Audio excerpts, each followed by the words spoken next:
February 1945, Iwo Jima. The air was thick with the stench of sulfur and burnt flesh, a symphony of destruction orchestrated by American heavy guns. Deep within the volcanic rock, Lieutenant Goro Tanaka, an intelligence officer assigned to the Iwo Jima garrison, pressed the heavy headphones to his ears, the static crackling like distant gunfire. For months his world had been a kaleidoscope of intercepted enemy radio chatter, a constant hum of anticipation. But here, in this unforgiving crucible, a different, far more unnerving sound dominated the American frequencies. It was a rapid-fire, melodic torrent of clicks, guttural syllables, and rising inflections, utterly alien, utterly baffling. He had been trained to unravel the enemy's secrets, to predict their next move from the rhythm of their Morse and the syntax of their coded messages. But this was an enigma wrapped in an impenetrable wall of sound. He scribbled notes, his brow furrowed, reporting yet again to his superior. The Americans continue to employ this new, unreadable language on their forward tactical nets. It defies all known analysis. He knew he wasn't alone in his frustration. Across the Pacific, countless other Japanese intelligence officers were grappling with the same unsettling phenomenon, a silent weapon wielded by an enemy they thought they understood. And they were wrong. Before the war, the Imperial Japanese military held a quiet, almost arrogant confidence in their intelligence capabilities. Their code-breaking units, already adept, had enjoyed considerable success against various Allied ciphers, most notably cracking parts of the American JN-25 code. They believed in the predictable, mechanical nature of warfare, where an enemy's intentions, if observed keenly enough, could always be discerned. Their own internal communications, though complex, felt secure enough, often relying on the sheer difficulty of the Japanese language itself, coupled with layers of encryption. When the Americans entered the war, their early, somewhat crude communication methods only reinforced this perception. Intercepted English messages, sometimes sent in the clear or with easily broken codes, would often paint a clear picture of troop movements, supply lines, and even strategic objectives. Analysts would scoff at the apparent simplicity, the lack of subtlety.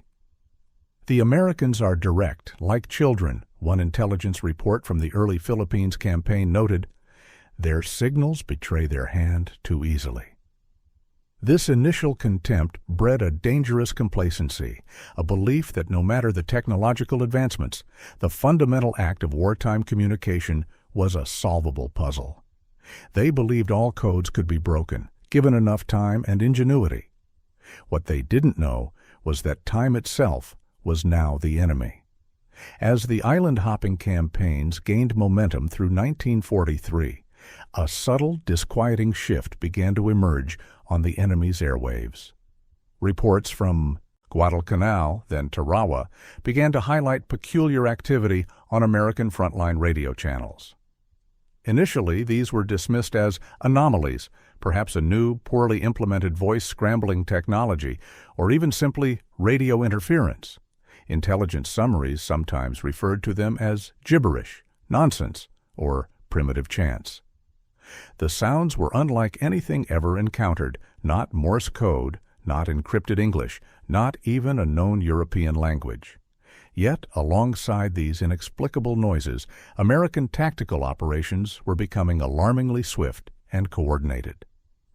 During critical moments of battle, where delays in communication usually meant chaos and opportunity for counterattack, the Marines seemed to move with an uncanny, almost preternatural synchronicity. Artillery fire would shift its target with breathtaking speed. Air support would arrive precisely where and when needed. Japanese defenders, listening in, might hear a cacophony of these strange sounds on an American frequency, only for a devastatingly precise naval bombardment to follow seconds later. They could hear the traffic, but they could not understand the orders. The invisible threads of Allied coordination remained stubbornly out of reach, and the confusion on the Japanese side began to deepen. By late 1944, as the bloody campaigns for Peleliu and Saipan raged, the initial contempt had curdled into a grudging, unsettling respect for the Americans' tactical fluidity. Lieutenant Tanaka, then stationed on Saipan, recalled the reports of American tank columns moving through dense jungle, coordinating their movements and fire support with incredible precision, all while their radio networks hummed with that same incomprehensible babble. It wasn't just noise anymore, it was clearly purposeful. Noise. The enemy appears to possess a new form of communication, read a report from the 14th Area Army, distributed to intelligence officers across the front. A spoken code that has defied all our efforts at interception and decryption. It is neither English nor any other language known to our linguists. Its speed and apparent security grant the Americans a considerable advantage in battlefield command and control. The tone had shifted from dismissal to genuine concern. This wasn't merely a technological upgrade, it was a fundamental shift in the rules of engagement. They were fighting an enemy whose mind remained a closed book in the heat of battle. And that invisibility was costing them dearly. Back on Iwo Jima, in the final brutal days of February 1945, Lieutenant Tanaka's frustration had given way to something colder, a chilling sense of awe mixed with profound fear. The American push was relentless, each assault perfectly synchronized. He listened as his own unit's communications struggled, often cut off by overwhelming Allied jamming or simply the sheer destruction of their infrastructure. Yet the American chatter continued, those strange rhythmic syllables flying back and forth, seemingly impervious to anything the Japanese could throw at them. A particularly desperate counterattack, planned with meticulous detail, was supposed to hit a vulnerable Marine flank.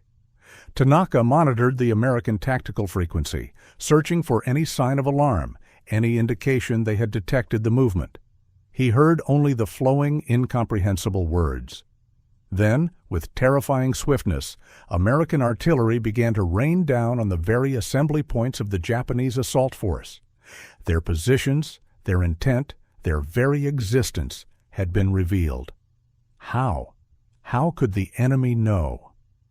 It is as if they possess an invisible messenger, Tanaka confided in his diary. A spirit that whispers our intentions directly into their ears. This demon language, it is breaking us. They suspected an elaborate machine cipher, perhaps a new advanced electronic device that scrambled voices in an utterly unique pattern. They pored over captured equipment, interrogated prisoners, but found nothing. The puzzle persisted, a gaping hole in their intelligence, allowing the Marines to coordinate airstrikes, artillery barrages, and intricate troop movements across the complex terrain of Iwo Jima with a speed and accuracy that simply shouldn't have been possible. They would ask for fire on a specific cave complex, and moments later, naval guns miles offshore would unleash hell upon it. They would request medical evacuation, and within minutes, corpsmen would navigate through heavy fire to their exact location. All communicated through a stream of sounds that meant nothing to the Japanese listeners. As the battle for Iwo Jima drew to its bloody close, and later during the horrific fight for Okinawa, the Japanese leadership was forced to confront the unassailable truth. The Americans possessed an unbreakable tactical code, a communication advantage that was tipping the scales decisively. It robbed them of the element of surprise, negated their desperate last-ditch efforts, and rendered their own intricate defensive strategies moot. They faced an enemy who could communicate their every move, their every need, instantaneously and securely, while their own forces were reduced to isolated pockets, fighting blind and deaf.